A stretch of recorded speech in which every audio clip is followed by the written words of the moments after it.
Halo semuanya, jumpa lagi dengan saya Gense Multitalisi. Jangan bosan-bosan ya untuk terus nonton video saya. Jangan lupa like, share, and subscribe channel saya. Jadi di video kali ini saya ingin membahas sedikit materi mengenai teknologi web. Jadi yang seperti kalian tahu, saya dari Fakultas Ilmu Komputer, Program Studi Informatika. Saya dari Universitas Kristen Indonesia Maluku. Oke, kita lanjut. Jadi pembahasan di sini yaitu pengertian teknologi web, sejarah teknologi website yang developer wajib dikuasai, unsur-unsur web, dan jenis-jenis web. Yang pertama, teknologi web. Jadi, teknologi web adalah teknologi yang berhubungan dengan antarmuka untuk menjembatani server web dan klien mereka. Teknologi web mencakup bahasa markup, bahasa pemrograman, dan standar untuk mengidentifikasi dokumen serta tampilan.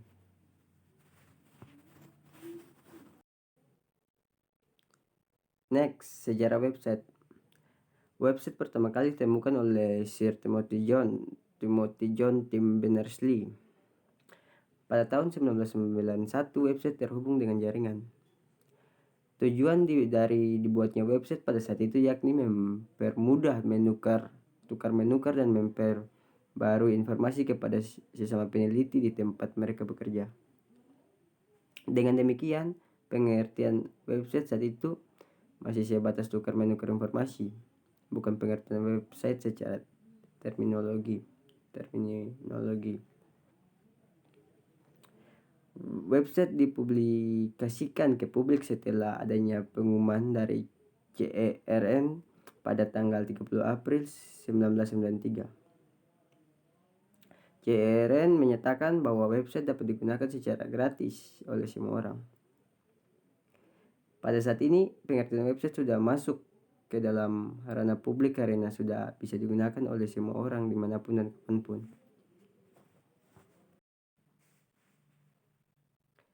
Next, satu browser. Browser layaknya seorang penerjemah antara si pengguna dengan internet.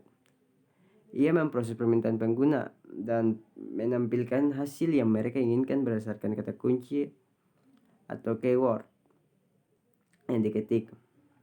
Yang kedua, HTML atau CSS. HTML adalah bangsa pemrograman yang pertama kali kamu harus pelajari.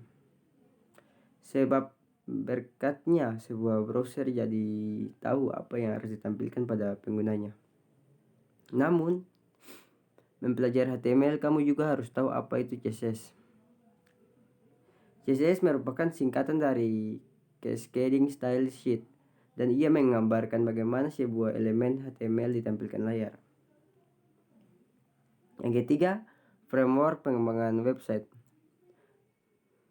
Framework pengembangan website adalah titik awal dari alat yang harus digunakan seorang developer sebagai pengganti untuk melakukan tugas sederhana dalam membuat website. Yang keempat, bahasa pemrograman.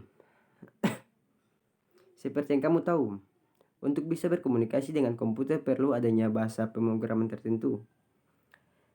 Dengannya kamu bisa secara spesifik menentukan apa yang harus komputer lakukan dengan perintah bahasa pemrograman. Yang kelima, API.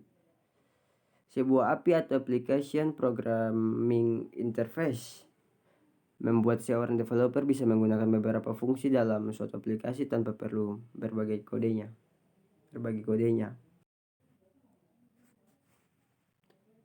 Yang keenam, data format. Suatu data disimpan di dalam struktur yang disebut data format. Ada 3 jenis data format yang paling populer saat ini, yaitu yang pertama JSON. JavaScript Object Notation adalah sintaks untuk menyimpan data menukar data. Ia merupakan data format yang paling populer. Berikut yang kedua ada XML. Secara dominan digunakan pada sistem yang dikembangkan Microsoft. Yang ketiga ada CSV. Ia adalah data yang diformat dengan koma, misalnya saja data Excel. Yang ketujuh ada klien atau server slide. Yang pertama klien. Setiap pengguna dalam suatu aplikasi biasa disebut klien. Ia bisa jadi sebuah komputer, mobile device, tablet, dan yang lainnya. Umumnya terdapat banyak klien yang saling berinteraksi pada aplikasi yang sama yang tersimpan dalam satu server. Berikut server. Kode aplikasi biasanya disimpan pada satu server. Klien melakukan request data pada server, kemudian server merespon permintaan tersebut setelah mengumpulkan informasi yang diperlukan. Next, unsur-unsur website. Yang pertama, domain. Komponen pertama adalah domain, di mana website dapat dianalogikan sebagai produk. Maka website adalah merek atau brandnya. Penulisan domain yang menarik dapat membuat seseorang masuk ke dalam situs Anda. Selain itu, juga Anda harus membuat domain yang tidak terlalu panjang dan mudah untuk diingat. Yang kedua, ada hosting.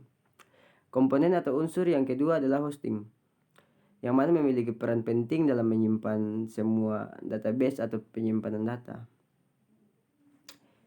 Informasi dalam database dapat berupa teks, gambar, ilustrasi, video, dan skrip. Yang ketiga ada konten. Dan yang terakhir adalah konten, di mana fungsi dari konten sangatlah krusial. Karena apabila website tidak memiliki sebuah konten, maka dapat dikatakan bahwa situs tersebut tidak memiliki tujuan yang jelas. Next, yang terakhir jenis-jenis website. Yang pertama, website statis. Jadi website statis merupakan website yang memiliki tampilan yang tetap dan tidak banyak mengalami perubahan. Biasanya untuk perubahannya sendiri hanya terletak pada tampilan desain halaman web saja. Terkait konten tidak mengalami perubahan yang besar. Yang kedua, website dinamis.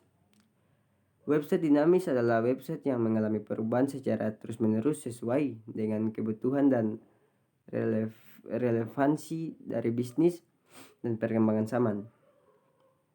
Website dinamis memiliki tampilan yang lebih interaktif dan menyediakan fitur kolom komentar dan chatting. Yang ketiga atau yang terakhir adalah website interaktif. Website interaktif adalah website yang dirancang untuk dapat saling berinteraksi antar penggunanya. Jenis situs ini biasanya tergolong ke dalam platform media sosial. Demikianlah pembahasan materi saya. Mungkin ada kurangnya jelas penjelasan saya. Saya mohon maaf. Sekian dan terima kasih. Sampai bertemu di video selanjutnya. Bye.